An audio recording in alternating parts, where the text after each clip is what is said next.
Question देखिए आप लोग। अ मास ऑफ ग्रेविटेटिंग फ्लूइड, इसका मतलब अभी ग्रेविटेशनल फोर्स की चर्चा करनी है। Is at rest under its own attraction only.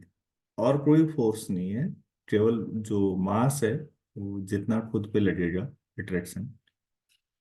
क्योंकि कोई भी दो मास पार्टिकल हमेशा एक दूसरे को अट्रैक्ट करते हैं। न्यूटन्स लॉ ऑफ ग्रेविटेशन हमने पढ़ा है। F equal to G m1 m2 upon r square. The free surface being a sphere of radius p and the inner surface rigid concentric shell of radius a। ये cavity जैसी स्थिति होने वाली है। So that if the cell suddenly disappears, the initial pressure at any point of the fluid at distance r from the center is this।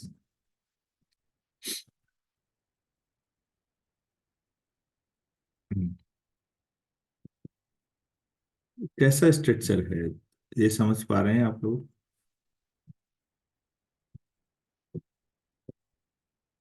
एक sir ये, hollow sphere. हाँ, अंदर एक रिजिड है, ये हॉलो स्फीयर जैसा ही होगा। ठीक है, तो इससे बाहर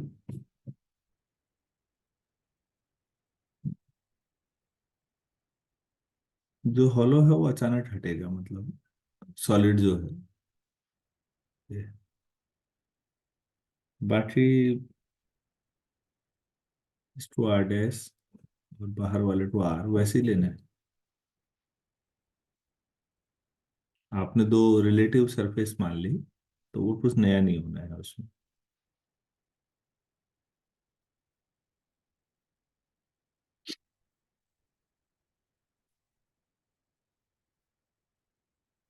हम मान लेते हैं कि जिस समय किसी टाइम टी पर रेडियस आर था, वेलोसिटी को वी मान लो। और जब आर डैश है तो उस समय इनर सेल जब सडनली, देखिए सारा खेल यहाँ से बात शुरू होता है, ध्यान रखिएगा। जो इनर सेल है वो अचानक गायब मान लो, तो उसके बाद फ्लूइड मोशन स्टार्ट होता है। और जब मोशन स्टार्ट होगा तभी डायनामिक्स का रोल आना है, उससे पहले कुछ नहीं आना है। तो मैं इस बात को लिख देता हूँ कि वो जब हटेगा तो क्या स्थितियां हैं। लेट एट टाइम टी, किसी समय पर मान लेते हैं हम, जो आर रेडियस है वहां पर वेलोसिटी भी मान लेते हैं। V with the velocity,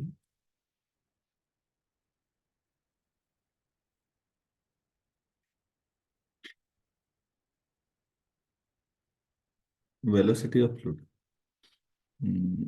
eight distance are,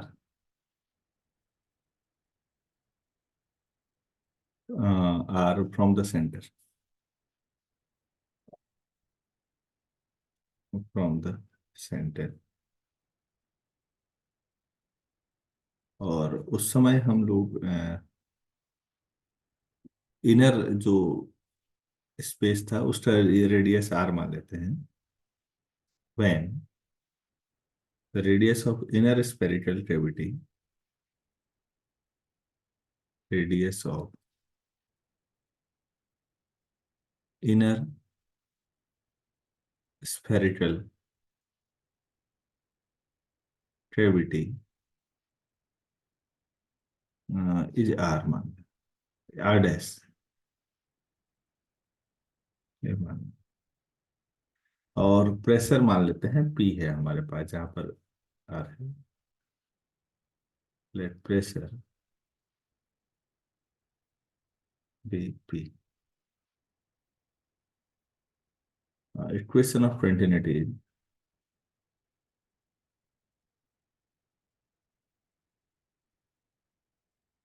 variable जितना कम हो सके तो हम लोग स्पेरिकल में ले रहे हैं, तो del by del r of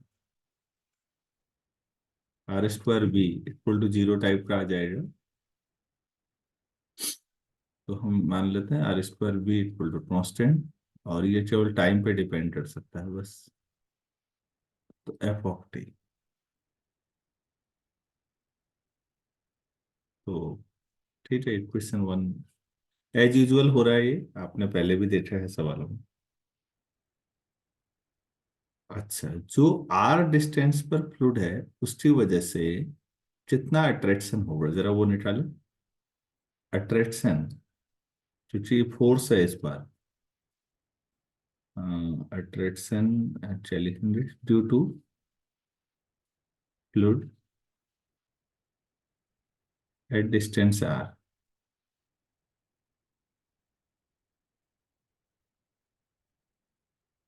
जी हमारा out of one R square है जब आप करते हैं, तो यहाँ पर एक कांस्टेंट हम लोग ड्रामा लगा ले रहे हैं जी चीजों पर।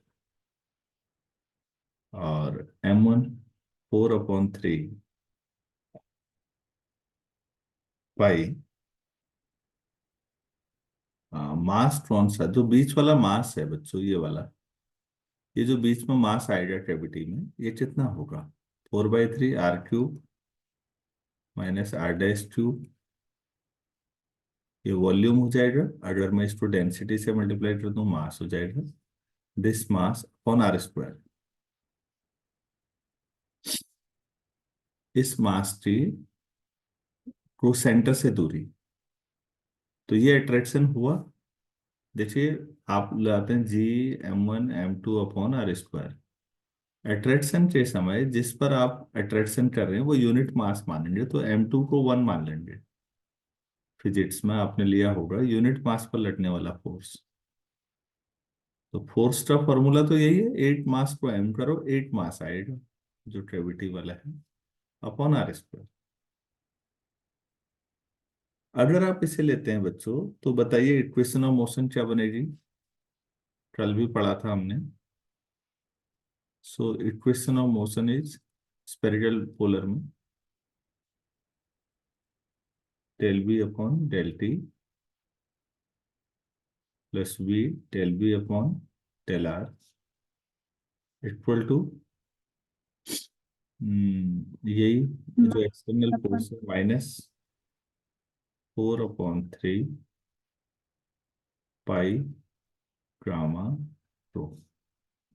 अच्छा, अंदर करेंगे तो ये आ जाएगा 8r minus r dash cube upon r²। This -1/रो del P upon del R. ठीक हो गया, हमारे पास क्वेश्चन 2 बन गई। ये कल भी ऐसी ही बनी थी। तो अब आप फ्रॉम वन क्या करेंगे? इक्वेशन 1 से del B upon del t चीजें क्या लिखेंगे? ये सारी चीजें एक ही जैसी हैं। f dash t upon r²। इसको हम 2 में रखते हैं।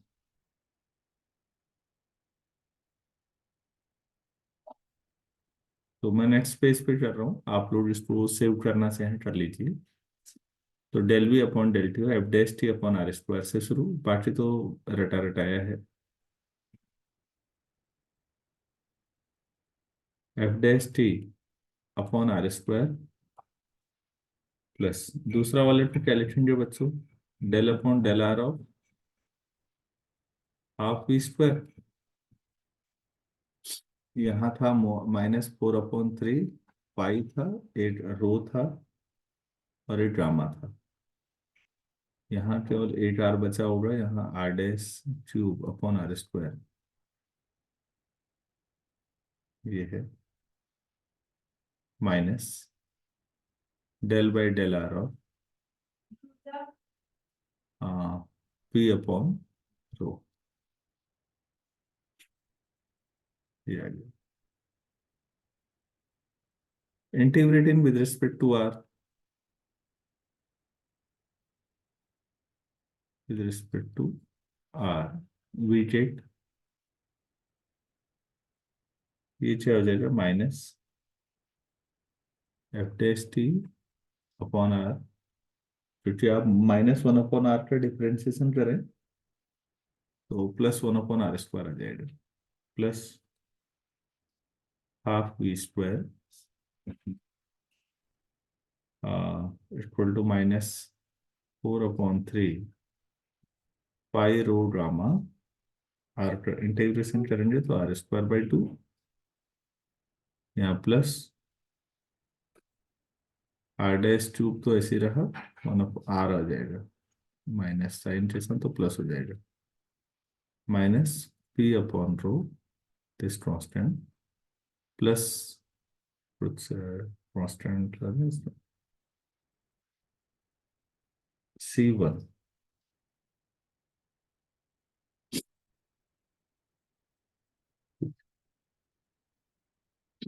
C1 अब आपको कांस्टेंट निकालना पड़ेगा। हमने ये कहा है व्हेन इनिशियल लेवल पे जाइए, जब t 0 था तो वेलोसिटी तो 0 रही होगी, और जो r डैश था आउटर वो a था, क्या कैविटी का रेडियस जहां पर आप था शुरू में वो a है, अंदर वाला जो था, r डैश अंदर लिया है, डायग्राम में देखिएगा, r डैश अंदर वाला, तो वो पूरी कैविटी रही होगी शुरू में, आपने अचानक हटाया है, तो ये r डैश 1 के बराबर हो गया। आप इसमें रख दीजिए तो ये आ जाएगा आपके पास -f'(0) a plus 0 equal to -4/3 pi rho gamma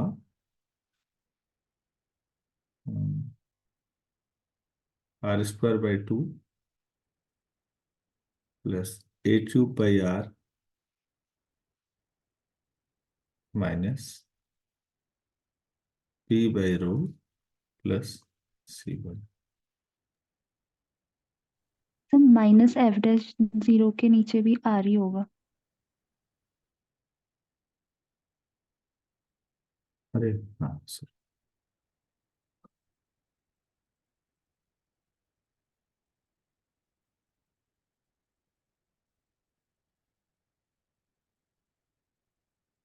अब आप ठीक है।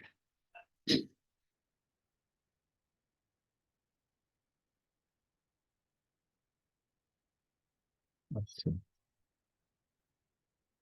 अब आर में मेरे पास एक्सप्रेशन है, एक ए आ रहा है कैविटी में, तो अब C1 निकालना तो यहाँ से भी भारी पड़ेगा, उतना ही बड़ा आइडिया लगभग।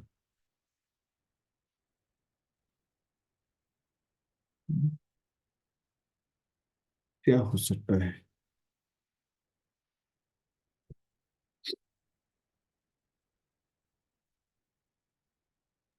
सर जब हम मूव करना स्टार्ट कर रहे थे, जब वेलोसिटी 0 है तो r 0 नहीं होना चाहिए था।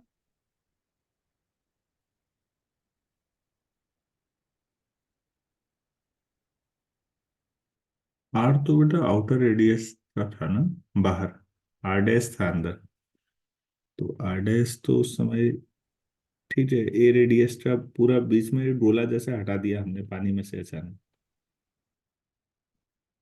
तो आर डैश का तो ए आना ठीक है।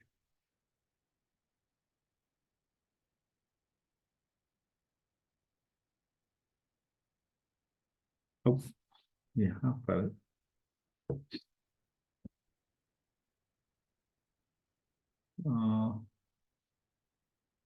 फिर दोबारा इनिशियली 20 = 0 आप क्या करें, आर अगर आप ए रख रहे थे रेडी, अब आपके पास यही क्वेश्चन है, ध्यान रखिएगा, एक बार आप आर को ए रख लीजिए, एंड आर इक्वल, तो पी डैश कितना, पी कितना होगा प्रेशर, 0, और जिस समय आप आर को बी रखेंगे उस समय भी आपका प्रेशर 0।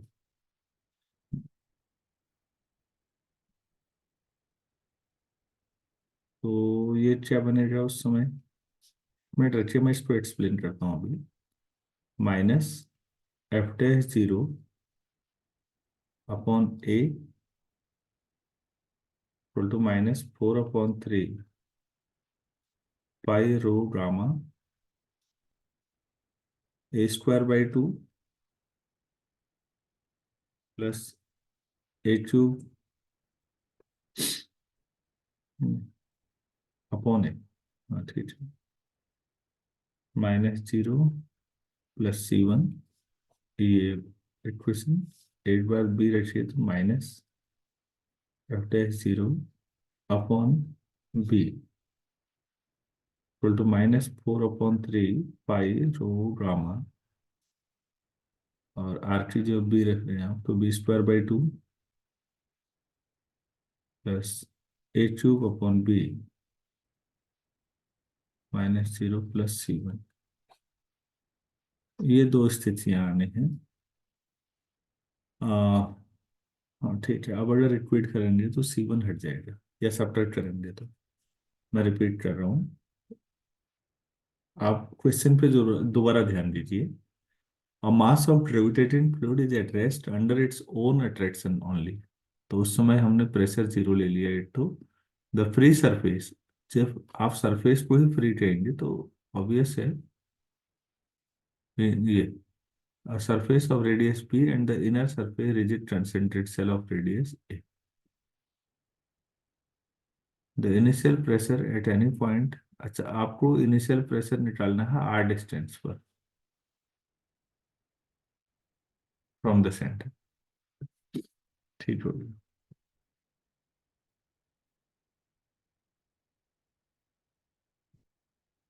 तो मेरे पास ये आ गया है दो एक्सप्रेशन, मैंने प्रेशर 0 कर लिया है दोनों जगहों पर, तो f'0 f' उसमें ये एक्सप्रेशन मिली।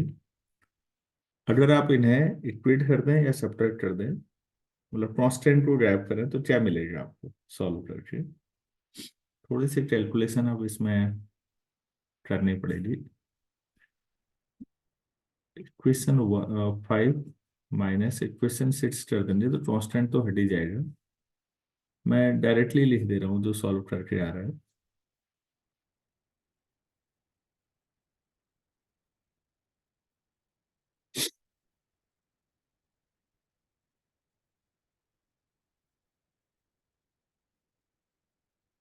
C1 हटा लेंगे तो यहाँ से आपके पास f'0 आ जाएगा।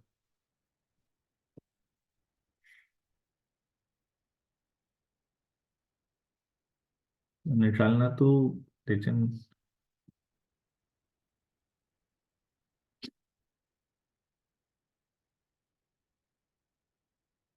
हमें दो चीज निकालनी है ना, f'0 और C1। अब ये 5 और 6 से दोनों निकल सकती हैं क्या? यस, नहीं सर, f'0 ही निकलेगा क्योंकि c तो हट जाएगा। नहीं, जैसे f'0 निकलेगा, पहले सेपरेट किया, अब हाँ हाँ f'0 सर। रख दे तो यस सर। क्योंकि दो अननोन है, f'0 भी अननोन है और C1 भी अननोन है, तो दो इक्वेशन भी है हमारे पास, उन दोनों में तो लीनियर ही है वो। आप इक्वेशन 5 माइनस इक्वेशन 6 करेंगे, मैं नहीं कर रहा हूँ अभी कैलकुलेशन, और क्या आना है वो आपको पता ही है। तो वहां से आप f'0 निकाल सकते हैं यहाँ से, और f'0 या तो 5 में रखें या 6 में, उससे C1 की वैल्यू आ जाएगी। उसके बाद अब आपके पास f'0 भी है और C1 भी है, आप 4 में रखेंगे तो P की वैल्यू मिल जाएगी, प्रेशर। इतना स्टेप मैं आप छोड़ रहा हूँ क्योंकि ये टाइम टेकिंग अननेसेसरी है कैलकुलेशन। आप एक बार ट्राई करिएगा, फिर मुझे दिन में भेजिएगा हो जाए तो। इक्वेशन 5 और 6 को सॉल्व करके f'0 और C1 निकालने हैं, और वो दोनों फोर्थ में रख देने हैं, तो आपको प्रेशर की वैल्यू मिल जाएगी इन जनरल। आंसर आपने पहले लिख रखा है, क्या आना चाहिए ये। थोड़ा बच्चों कई चीजें थोड़ा सा इस चैप्टर में मैं पहले ही करता, ये नॉर्मली कोई क्वेश्चन अटेम्प्ट नहीं करवाता इतना, जो मैं करवा रहा हूँ, मैं जानबूझ के करवा रहा हूँ इतना। अब इसको देखिए आप लोग, यहाँ भी स्फेयर है, उसका रेडियस a है, और स्फेयर का चारों ओर एक इनफाइनाइट लिक्विड है, मतलब आपने एक बॉल जैसी कोई पानी में डुबा रखी है, और the pressure at infinity been pi, the sphere is suddenly annihilated. Annihilation का मतलब जानते हैं आप लोग? स्पेयर गायब कर दो, मतलब गायब हो गया, एनिहिलेशन नष्ट होना। जैसे बच्चों मास एनर्जी इक्विवेलेंस पढ़ते हैं फिजिक्स में, तो मास एनर्जी में कन्वर्ट होता है, तो मास एनिहिलेटेड हो गया, अब एनर्जी आ गई। फिर उसका उल्टा भी सही है या नहीं, एनर्जी मास में कन्वर्ट हो सकती है। न्यूक्लियर फिजिक्स पढ़ेंगे तो एक आध एग्जाम्पल मिलेंगे आपको छोटे से, ये हो सकता है कंसेप्चुअल। तो प्रेशर जो है तेजी से इतना गिर जाएगा, ये बात कही गई है इसमें। और तो कोई फोर्स बोला नहीं गया है, तो छोटा सवाल है। आपके पास इक्वेशन ऑफ मोशन क्या आएगा, del we upon del T plus V del del we upon del R minus 1/r 1/रो del P upon del R, यही होता है। और हर बार की तरह equation of continuity R square V equal to F T आना है, तो इसलिए मैं बार बार वही चीजें हैं तो लिख नहीं रहा हूँ। आप यहाँ लिख देंगे तो del we upon del t कितना आ जाएगा, f dash t upon r square plus del upon del r of half v square. आपको लंबे क्वेश्चन लग सकते हैं, ये है भी, लेकिन बहुत टफ नहीं है। एक बार अगर करना आ गया तो आपको लगेगा आसान है।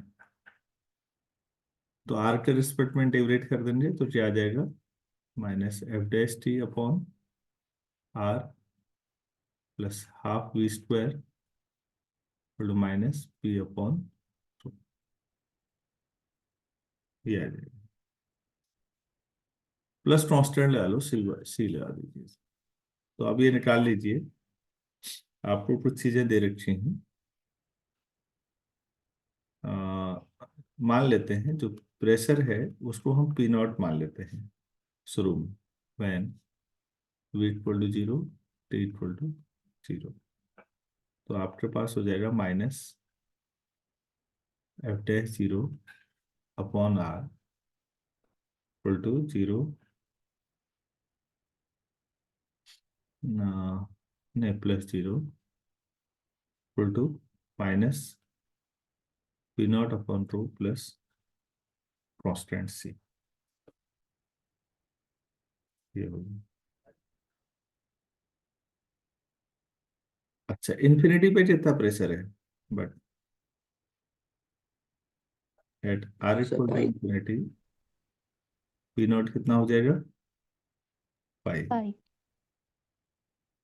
और आर इक्वल टू ए पर, ए रेडियस की बॉल थी, जो ही वो हटेगी तो कोई प्रेशर नहीं होगा, तभी फ्लूइड अंदर को फ्लो हो जाएगा, वहां पर कोई रोकने के लिए होगा ही नहीं, वहां पर पी नॉट जीरो हो जाएगा।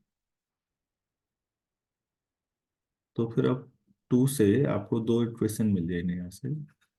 पहले इन्फिनिटी रख लीजिए, क्या मिलेगा, आर की जो इन्फिनिटी रख लीजिए, zero plus zero equal to minus pi upon two plus c, और c equal to pi upon row.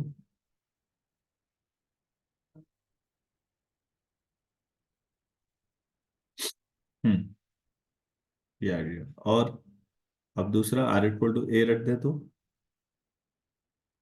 Minus F dash zero upon A zero plus C, C का मतलब पाई अपॉन टू। तो यहाँ से एफ डैश जीरो मिल गया आपको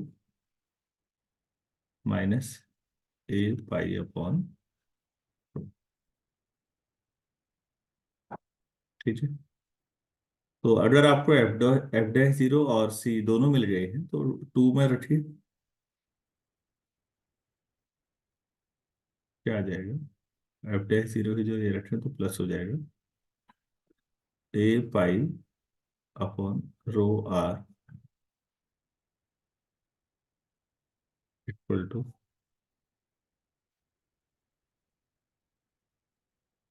minus p naught upon rho plus pi upon rho.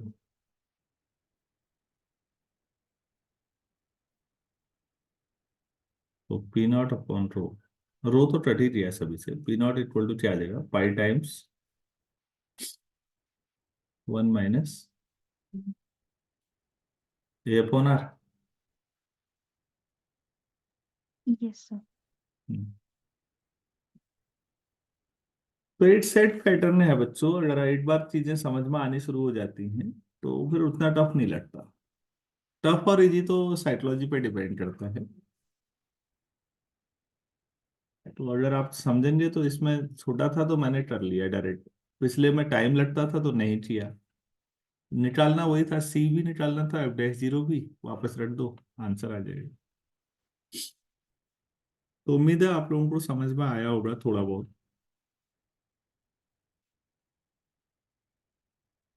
तो जानबूझ के कुछ क्वेश्चन करा देने चाहिए, मेरा मानना है।